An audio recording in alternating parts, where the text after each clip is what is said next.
Go to church growing up. I grew up in Tennessee, and we went to church. I actually tried to. It's funny. I tried to play basketball for my high school team, but I got cut. So I had to play for my church because the church cannot cut you. They have to let you play.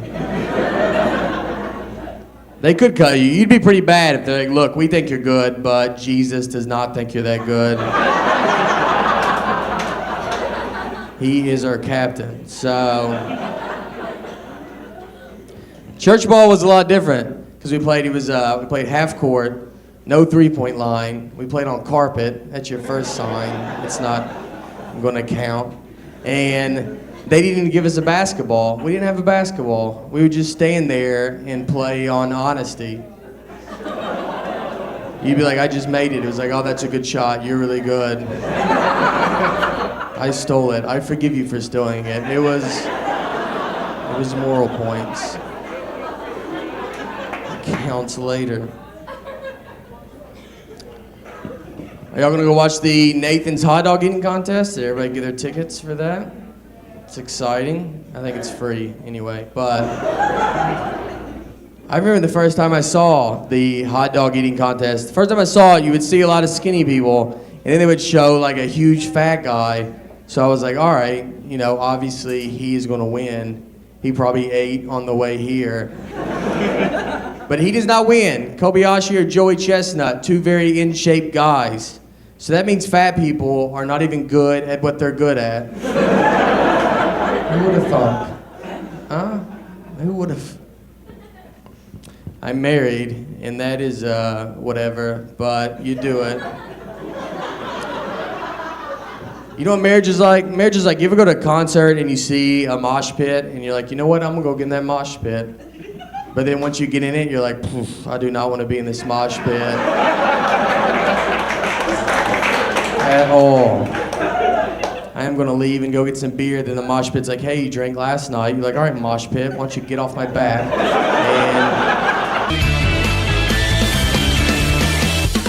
And my dad is a magician. He's done that my entire life. He was a clown at the very beginning, just in case you're like, how do you get into something like that? It goes clown then magic. There's 2 steps. You can take them in either order.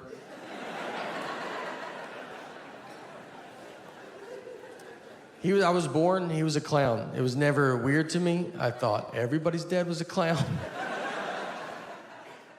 My first memory of my life is I was 5 years old, and I remember my mom walked me out to the front yard, and my dad pulled up with this old red Mazda. He's dressed as a clown. That doesn't even faze me. That's just how he left. How else would he come home? And the Easter Bunny was in the passenger seat. That's the first thing that I remember to my life. If you want to know how you get into comedy, that's a pretty good nudge. And I remember it didn't fit, the Easter Bunny head didn't fit in the car, like he couldn't sit normal. So his head was bent to the side. And I remember he had his seatbelt on, and he's just like, and I was like, I like to think about all the other people that saw that just in the car next to him, just at a red light. You're like, I didn't even know they hung out like that. So me and my dad, he just does magic now, and he's very good at what he does. He's very funny, and we do shows together. So one time we did this show. Magicians have conventions where they get together, and they buy and sell tricks, and they give a lecture, and they do this big show. So this guy was putting one together in Des Moines, Iowa, which is the birthplace of magic, something a lot of people don't know. And it's not, but it does sound like it could be. I don't know why. I said that in Des Moines, and people are like, I think I already knew that. They're like, yeah, he's right.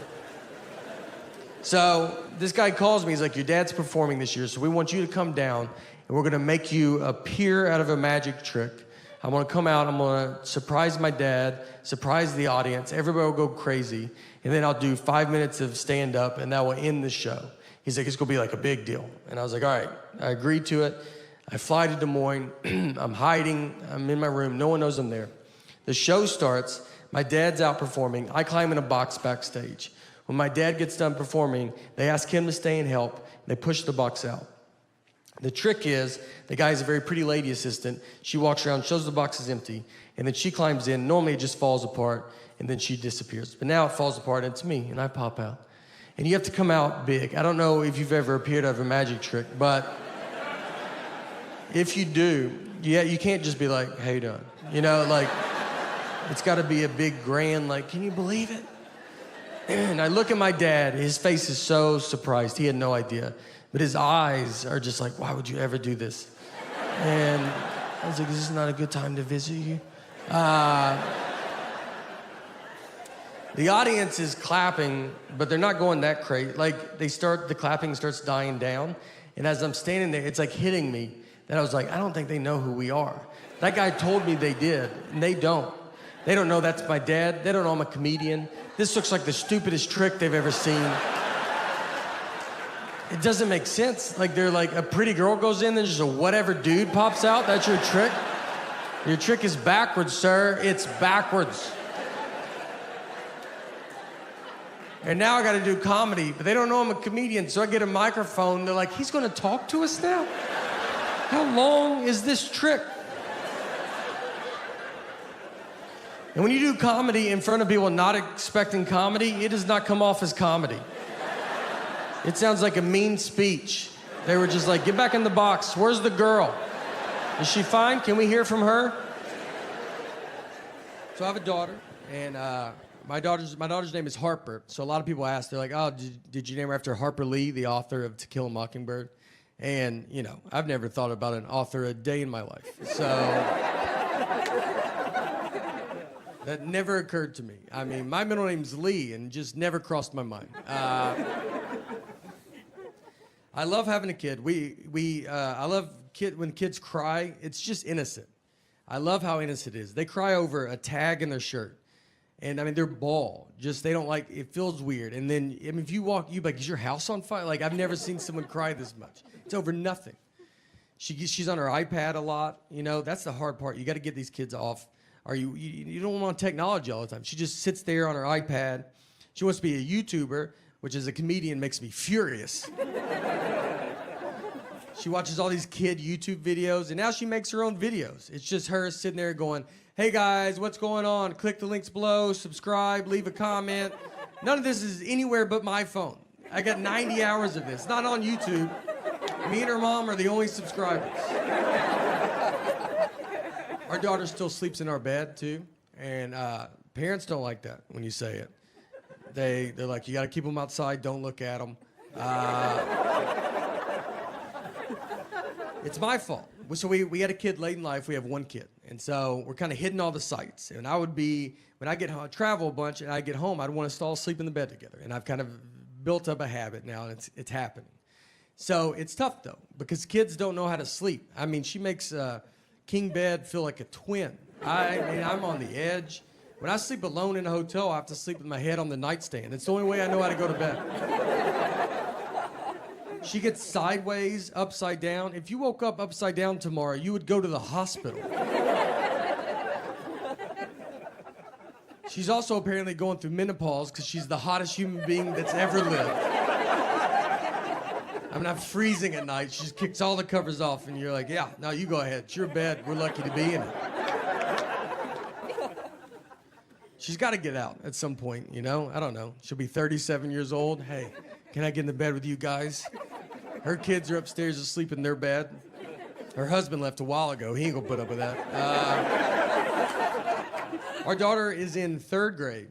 And for 1st grade, she started taking the bus. And it was the first time she ever took the bus. So if you know as a parent, you walk them to the bus stop. It's very fun.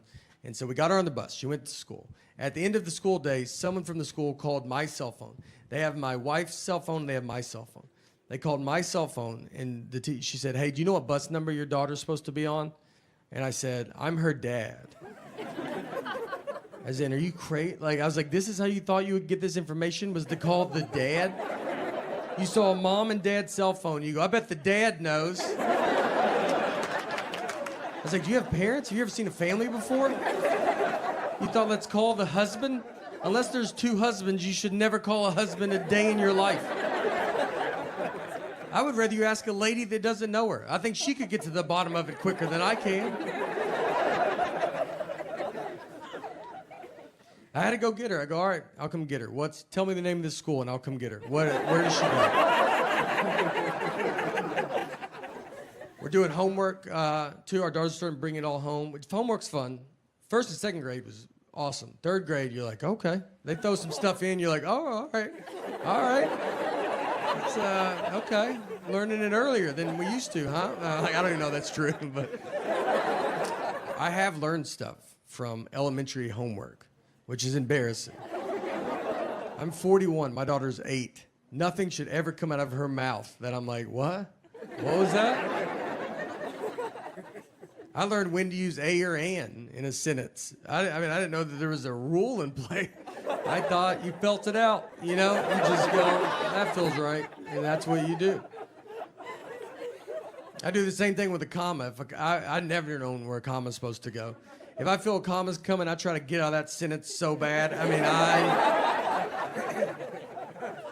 and if I can, I just put a comma and see if someone says something, you know? If they're like, is that a comma? I'm like, isn't my comma button has been